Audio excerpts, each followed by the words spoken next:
Good morning. I'm Dan DeRose with 19 News, coming to you from our digital desk. We're about to take you to a news conference live at City Hall with Mayor Justin Bibb, as well as his entire command team for the police department. You'll remember that the Cleveland Police Department has been under the jurisdiction of the Department of Justice, the U.S. Department of Justice, since 2015. It's called the Consent Decree. There were a number of complaints about use of force for the Cleveland Police Department, and so that has started a lengthy and expensive process of getting that police department back in line with what the DOJ says is current. Let's take you live now to the announcement by Mayor Justin Bibb. In our city's history, trust was broken. Our systems weren't where they needed to be, and our community demanded better. And for the last 10 years, that's exactly what Cleveland has done. Our residents showed up at community meetings and listening sessions through public comment. They shared hard truths. They held us accountable, and they helped shape a better path forward. So this moment belongs to them. Now let's be clear about what we've accomplished. We didn't just check boxes. We didn't just write policies. We changed the culture of policing in Cleveland. We invested in training. We strengthened supervision. We built real systems of accountability that are now a part of how this division operates every single day. And the results are real. A 97% constitutional use of force rate in level 1 and 2 incidences.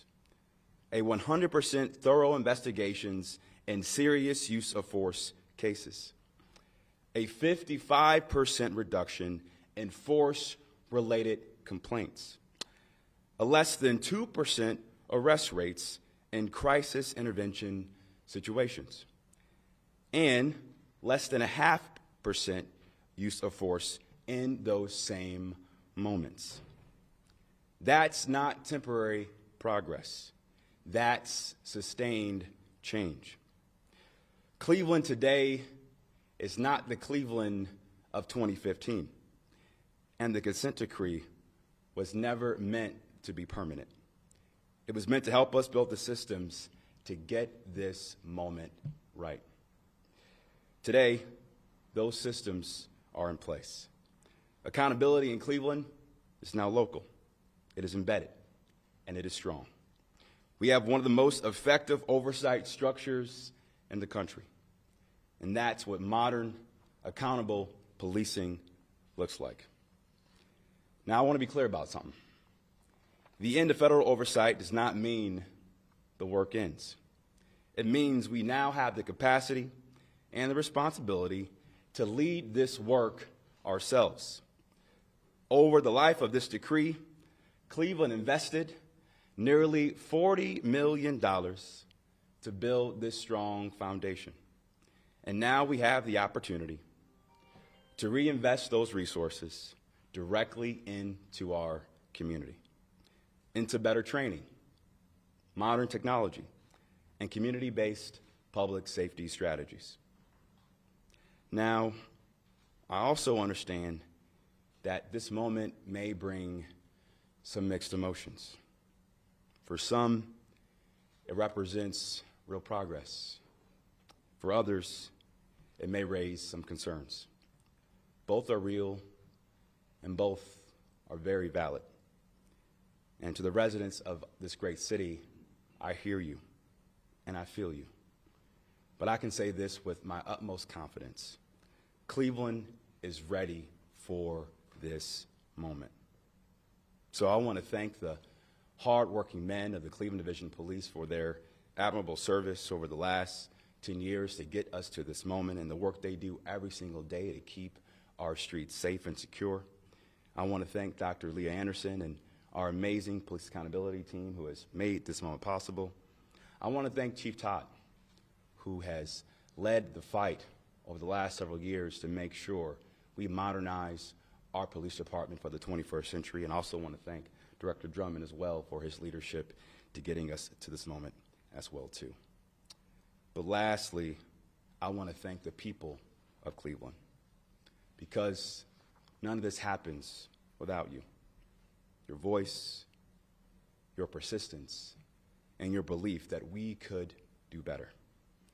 This milestone belongs to all of us.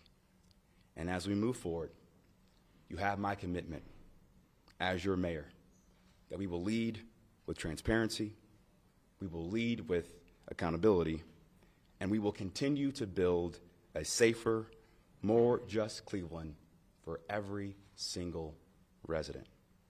Because that's what this moment is about, and that's what comes next. Now I'll have the council president also share a few words. Council President.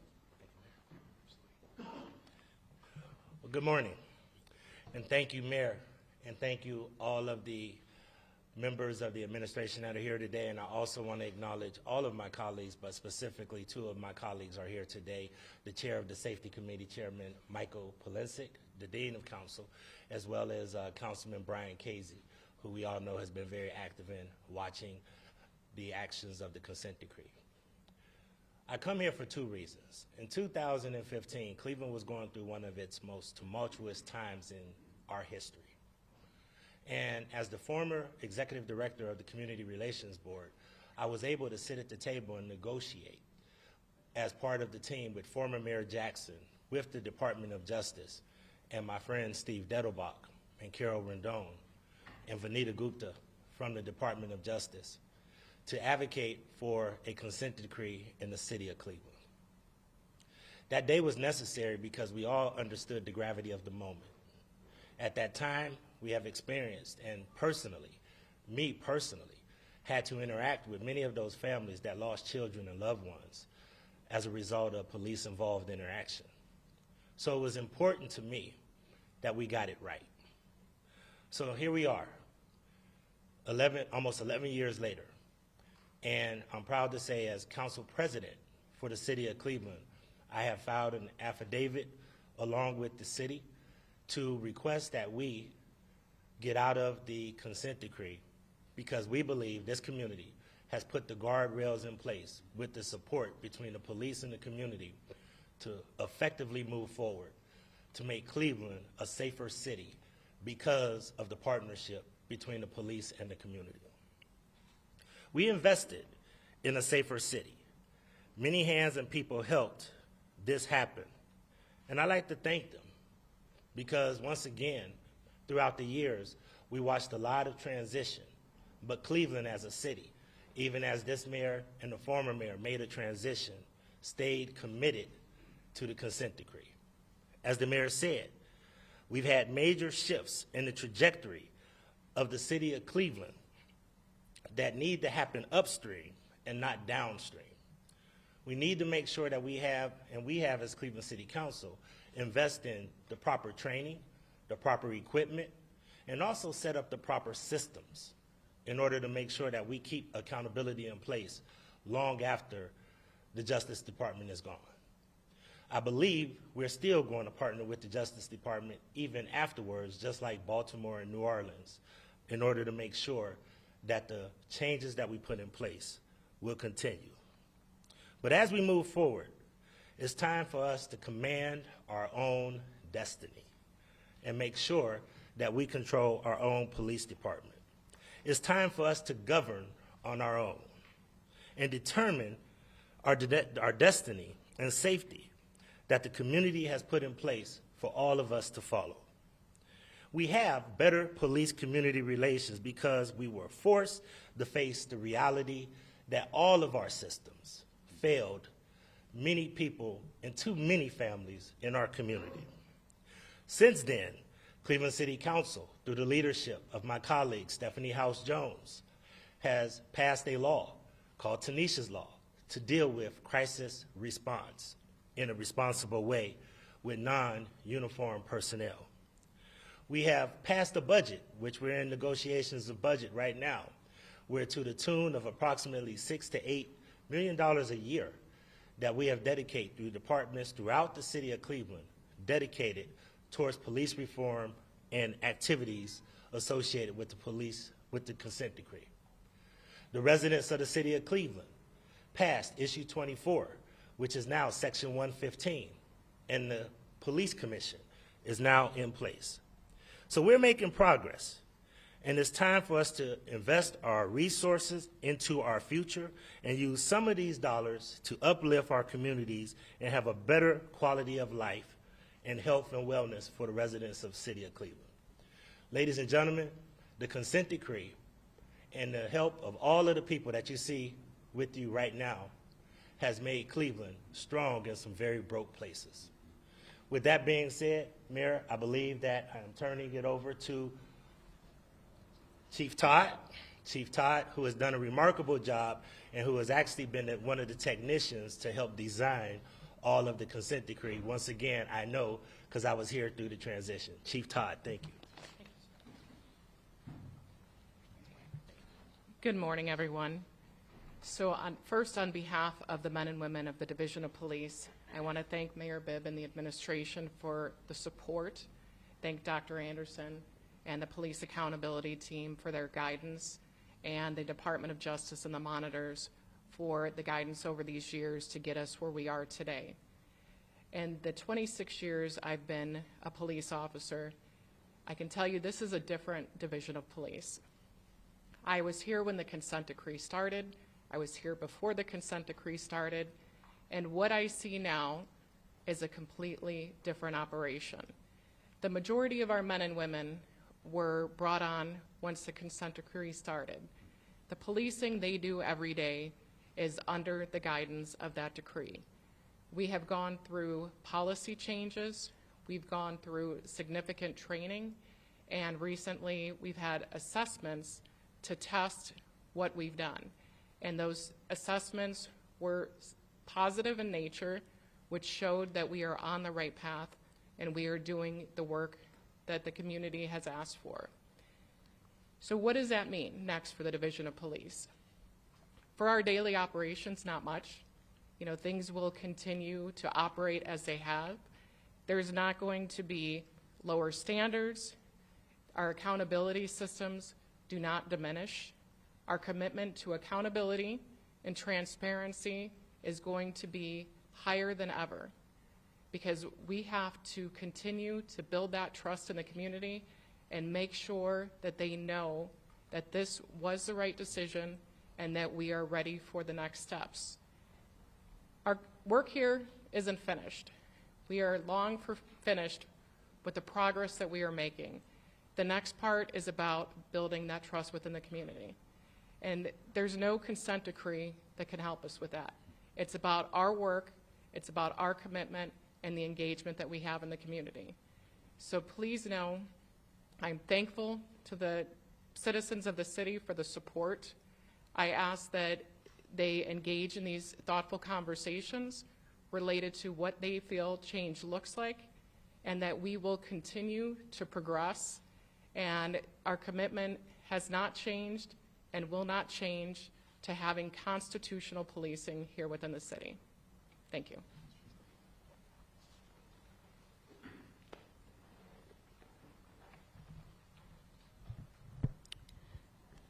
Cleveland residents have long demanded that policing be fair and accountable. I can speak confidently that constitutional policing is embedded in the city's broader police reform framework. Its purpose is to ensure that reform efforts are sustained, evaluated, and responsive to the people most affected by policing.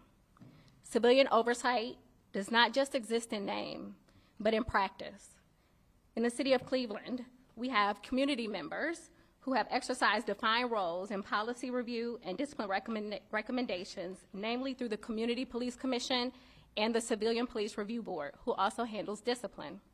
Cleveland's civilian oversight system was created to ensure that residents have a meaningful role in police accountability, transparency, and reform. It is designed to give the community an independent voice in how policing policies are shaped, reviewed, and evaluated. That will continue. Cleveland has implemented modernized use of force policies, strengthened supervisory oversight, enhanced officer training, including de-escalation and crisis intervention, and built reliable systems for data collection and internal accountability. Importantly, these reforms are not confined to written policies. They are reflected in day-to-day practices and institutional culture. Mechanisms will be in place to ensure ongoing dialogue, responsiveness, and civilian oversight exists. These systems are essential to maintaining public trust and ensuring continued progress. Today does not signal the end of accountability. The City of Cleveland remains fully responsible for upholding constitutional policing and maintaining the standards established under the decree. The progress achieved must be sustained through continued leadership, transparency, and partnership with the community. This milestone reflects years of dedicated work by advocates, officers, city officials, community members, and federal partners. Their collective commitment has positioned Cleveland to move forward with stronger systems, clearer expectations, and a renewed foundation of public trust. These changes were not quick, easy, or cosmetic. They were made because residents demanded better and because trust cannot be rebuilt with words alone. These assessments that the independent monitor has completed have yielded the reality that police reform in Cleveland is no longer a promise, but a set of actions that can be continually measured, audited, and challenged. If you want to know whether policing reform has taken place in Cleveland, we don't ask you to take our word for it. We ask you to look at the data, attend the oversight meetings, speak to the monitors, and hold us accountable, because now you can. Today represents a transition from federal oversight to self-sustained reform and affirms that the city has built the capacity to carry this work forward independently. The Police Accountability Team will remain positioned within the mayor's office, and it is important to note that it is the only police oversight entity within the country that sits within the mayor's office. All others have been placed within independent agencies or as sections or units underneath the police department. We also want to note that Cleveland right now has some of the most oversight in the in the country. Cleveland has some of the most oversight in the country.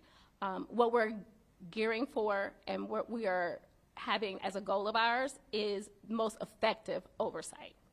Thank you. Now we'll take a few questions. Mayor, could you describe for us how this agreement to get out of the consent decree came together? How long have you been talking to the Justice Department about making this a reality? These conversations really started in earnest when I was mayor-elect and had my first conversation with the head of the Civil Rights Division inside the Department of Justice. I wanted to get a kind of clear perspective on what would it take for us to be compliant over the next 4 to 6 years. It was kind of my goal when I began my term in 2022. And one of the things we did immediately in my first year in office was to bring on Dr. Anderson. Because one of the initial observations I had was we didn't have an all-of-government approach across the entire enterprise of City Hall to make sure we were connecting the dots to be compliant as quickly as possible. And so we've seen great progress over the last 4 years, and because of Dr. Anderson's leadership and the leadership of Chief Todd and Safety Director Wayne Drummond, we've been able to come to this moment right now. Would we be here today if Kamala Harris had won the White House? Yes. Regardless of who's in the White House, regardless of who's running the DOJ, we have set a foundation for reform, a foundation for progress. And we will continue to work with the monitor to make sure we sustain these reforms over time. I had a productive conversation with the monitor yesterday, and I've asked them to stay with us for at least a year to help us sustain these reforms over time in partnership with Dr. Anderson and the Police Accountability Team. And it's important that we continue to make the case as well to Judge Oliver about why now is the time for us to take back the reins of local control of our police department and make sure we sustain these reforms over time. Why should people in this community be confident that these reforms will stick? Well, I think Dr. Anderson mentioned it in her remarks. The data speaks for itself. When you look at the training and the protocols and how the culture has changed in our Department of Public Safety and across the Division of Police, we are not the same department that we were in 2015. And I think in many ways the consent decree was a blessing in disguise because it gave us the tools and the political will and the courage to do hard things. And the great work that we've done as a city over the last decade speaks to that progress and that great work. Sean? Sean's next, then you, Ed. The last time we spoke, you said you had finished about 70% of the consent decree's goals, I think advisory policing, why ask to get out now rather than get closer to 95? Yeah. I'll have Dr. Anderson and then Mark chime in on that one as well, too. Thanks. Sure. So it's very difficult to put a percentage on a document such as the consent decree. And when we talk about bias-free policing and we talk about community-oriented policing, community problem-oriented policing, we understand that we are still working with the Department of Justice through technical assistance with these areas. So we have just received technical assistance to continue on with community and problem-oriented policing through the DOJ COPS office. And we also will continue on with our community engagement efforts. We have just worked with Kent State to apply for a grant, an internal grant to the university to help us understand more about the community, help us understand more about community responsiveness. And to your question, right, a consent decree, the point of it is constitutional policing. Our assessments, crisis intervention, use of force, search and seizure, training have all demonstrated that constitutional policing is in place. What's not in place? Bias-free policing. Yes, we understand that that's not in place because why? It's already embedded and institutionalized in the training, right? So it's not something that we're looking to situate within the city. It already exists. The other thing that we're looking for is community engagement. And one of the things that I can say about community engagement is that consent decrees, the consent decree has been here for 10 years, right? The community does not feel the change. We recognize that. So we need a different vehicle. If without a monitor, who would be, like, are you committed to having an independent body to verify that you're still hitting the reforms that you hit and will hit those? Let me hit on that point. One, I'm looking forward to working with the council president and city council to identify ways that we can sustain and potentially codify the Police Accountability Office long term as another vehicle to sustain these reforms over time. And then when you look at all the independent agencies that exist currently right now, as Dr. Anderson mentioned in her comments, we want to make sure we have the most effective oversight structure in the country. And you compare the systems we have already across the city of Cleveland, we have the most of any city in the country as well, too. So what changes then would you want to see to the rest of that structure? Police Review Board, Police Commission, are those changes coming next? We just want to continue to get feedback from the community on what's working and what's not working, and under Dr. Anderson's leadership, we will address those issues as they come. What about the force investigation team? Sorry? Force investigation. That does not change. That does not change. Yeah. Mayor, I have a question about the Cleveland Police Commission. You know, certainly the police department in many ways polices itself, but you have that police commission. How would you characterize that with all the infighting, the turnover, the red tape there? Well, with any brand new commission that was just started nearly 4 years ago, it's going to be a work in progress. But I will say, the current crop of commissioners and the new executive director, I have a lot of confidence, and I'm optimistic that they will continue to get up to speed and work with us to have pragmatic, common sense policies to continue to hold our police department accountable. Mayor, Yeah. the consent decree required significant investment in technology, training. Have you tallied what that's cost thus far related to the consent decree? And what are you doing to ensure that those investments continue? Yeah. So we spent for training and technology over the last decade roughly $40 million. And so as we move forward on a go-forward basis, any savings that we may achieve from the consent decree, we'll talk to my command staff and public safety leadership with city council support on how to make sure we continue those investments. In no way are we declaring mission accomplished. But what we are saying today is that we've achieved a significant milestone in the progress that we've made under the consent decree, and now is the time for the city of Cleveland to take back the reins for local control. All right, we got time for one more question. How are you measuring the effectiveness of police accountability systems outside of the consent decree? We're talking about being the most powerful and effective Yeah. system in the country. Yeah. How are you measuring it? Great. Dr. Anderson, you want to take that?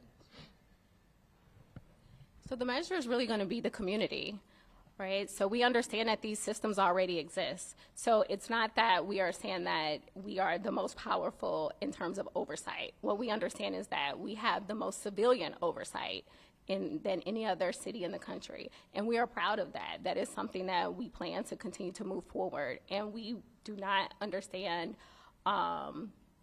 or do not recommend, that we move forward in a way that looks at it as better or worse. It is something that has to be functioning, and we understand that because it's already institutionalized within our policies, our practices, our training, and within the civilian oversight entities that already exist.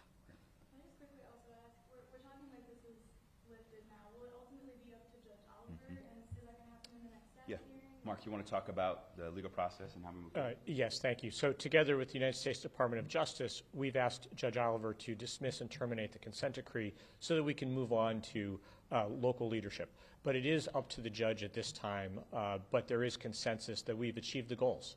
So we are optimistic that we will get a good result. The time frame will be up to the judge. He's very thoughtful. I don't think it'll be tomorrow, but we're confident that he will look at the tremendous progress that the city has achieved and have confidence in our ability to lead reform going forward. Thanks. Appreciate it. Dan DeRose with 19 News. As the mayor cuts a little short the question and answer portion of this, it's sort of tough to understand how we should look at today. I'm not exactly sure that you say today is a day to celebrate because as we heard from even the city council president, Blaine Griffin, who was around at the time the consent decree was put in place and helped to negotiate with the Department of Justice, he said at the time all of our systems had failed within the Cleveland Police Department. So to say that the city has been removed or relieved of federal oversight by the Department of Justice, not exactly a day to celebrate. It just means that our police department has gotten to a point to maybe where it should have been, that there were questions about use of force. When you look at the Tamir Rice shooting, there were really two events that set off and really called the DOJ into Cleveland to take a look at what was going on here.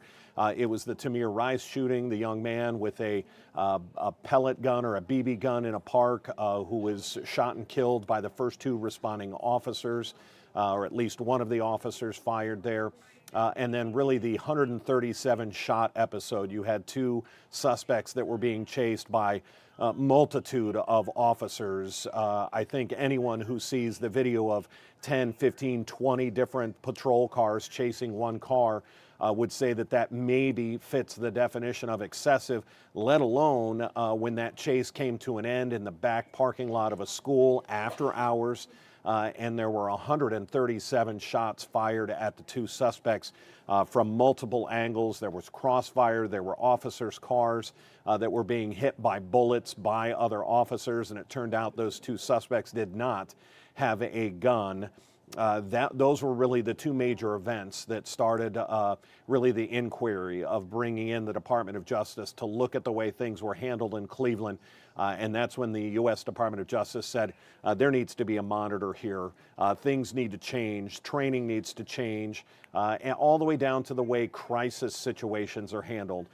Crisis situations meaning maybe someone going through a mental situation or a mental health issue. That is somebody that is in a crisis situation. And one of the stats that was revealing that Mayor Justin Bibb read off there was that just in recent years, since the consent decree has been in place in the area of crisis management, just 2% of calls for crisis help have ended with arrests.